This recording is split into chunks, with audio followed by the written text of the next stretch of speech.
was super interesting the way you were saying how you would survive on the show the other day. Because So I would value they're allowed like a certain amount of item that you can bring with you, No guns. right? no no guns. guns, No, no you're allowed guns. like a bow and arrow, a knife. A sleeping bag is an item, so you got to be very careful into what you choose, right? Yeah. So you have 10. You have 10 items. Like if you want, a gill net to fish, if you want string to do some stuff, tie things together, it's an item. A tarp is an item. So it's like one of those. It's very strict, and you know 10 is not that much. It's not. 10 is not that much, and you're allowed to choose up to 2 items that are food related. So a pound of rice or whatever it is. I don't know what the amounts is, but Would you choose any food? I don't think I would choose any food. I would choose like the tools, right? And I don't know exactly what I would choose. It depends where you're going. You'd The have tools to get the food. tools to get the food. Yeah. But and this is where I think that my strength and my knowledge comes in on that show. It's second nature to me. I haven't done it in 16 years, but I understand the principles of food production and the But quantity I'm sure of you food. would prep if you would go on the show. I You would definitely- prep, right? I You would go definitely back to, practice. with your dad a couple of weeks and. I do would- like a training camp. Or whatever. Definitely, I would definitely practice. Just for things to come back. But I would definitely focus on food production. Producing food and transforming food in the wild, right, is number one priority. If you're stuck like that somewhere, or if you're dropped off in that show, I think that you have to produce large quantities of food and a variety of food as well, right? If you want to eat well, Nutrients. Right. to have different types of nutrients and. What kind of food and, would you have? Would you want to have? It depends where you're at, for sure. Fish and meat is definitely a big thing. But you have to, if you're able to, pick some mushrooms, berries, and things like that as well, would be a big thing on that show. But I definitely think that that should be the focus of anyone in a survival state. Establish your food supply. Because you can And- sleep outside for a few days. You can sleep outside for a few weeks, right? And the thing is, once you've figured out how to bring in food, then you're eating and you're sort of like getting that energy or those calories to start working on something like a shelter or whatever you want to build, right? But if you Right, start spending because calories like Building the calorie- shelter and the whole Oh, thing, then you get with the this guy in the first episode. He's like he spent a few days without even eating anything. He's super weak after. I like to eat. I like to eat a lot. I like my food, and I think that if I was on a show like Alone, there's not a day I wouldn't eat. I think I would eat large quantities of food. I'd be willing to bet that it'd come back without losing a lot of weight. Very confident in that. I think it's definitely like there's a lot of things that it's not just being able to hunt or fish. It's all the small things, right? Being able to properly prepare your food or preserve your food. Yeah. Right? Because How would you preserve the food outside? Is there a tool that you would get that would get that would be well, able I to think do it's that? you have to preserve and you have to sort of protect it, right? So I think definitely like a food shelter would probably come before my shelter.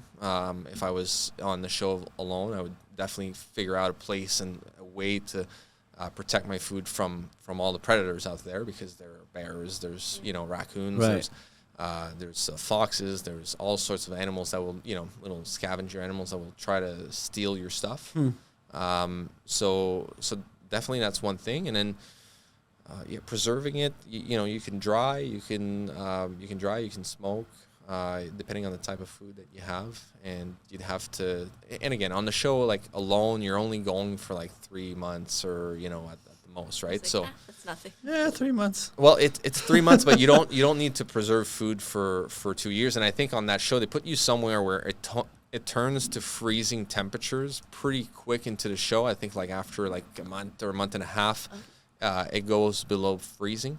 So then you just, as soon as it goes below freezing, you don't want to spend 6 months and then you can just kind of be in outside and survive because of the weather. You want to make it a bit harder. Exactly. So you'll see if you watch a whole season, usually after like 4 to 6 weeks, it turns into freezing cold temperatures. Is it only 3? You said about 3 months. Is that because people have only lasted that long? That's because people have only lasted as long. I think there was one season where it was a 100-day challenge, season 7 or something like that. Now they're at like 11 or 12 seasons, I think. And They've been doing that for a while. They've been doing that for a while. And this is the crazy part is they've been doing that for a while, and I only discovered that a month ago because I was so disconnected from. Well, I never stuff. knew that existed either. Yeah, my wife turned it on Netflix, and then I was doing work, so I was just going upstairs, grab a glass of water or whatever, and then she was like halfway through the first episode, so you just stand there and you watch, and then I was like, and I sit, and then I finished the episode, and I was like, oh, well, let's see the second one, right? And then it's just like, and then it was like, holy shit, it all came back, like in a snap of a finger, it all came back to me, like crazy stuff, yeah.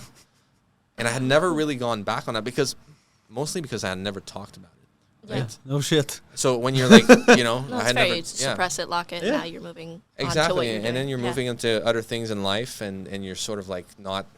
But then when you start diving back into it, you realize that whoever you were, when you were a kid, it's part of who you are. Yeah. So there's a lot of lessons. There's a lot of values. There's a lot of stuff that when you dive back into your childhood, you can go and unlock some stuff, right? Figure out like parts of who you are that make you who you are today, right? Mm-hmm. And when you can put your finger on that and sort of point that out, then sometimes you can sort of like, figure out ways to change your life and improve it for things that are more in line with who you are, at your core, right?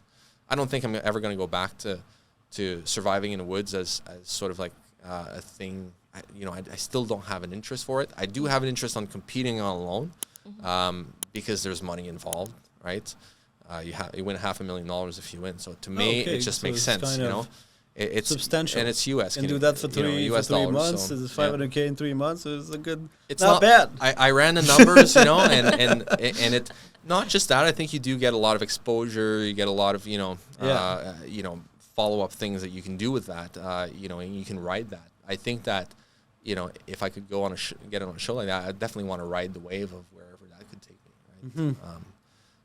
There's a lot that can come out of that, and if it's just for the experience and to dive back into sort of like things that I've done over and over and over again as a child, just that alone would be a lot of fun and probably a very nice adventure, right?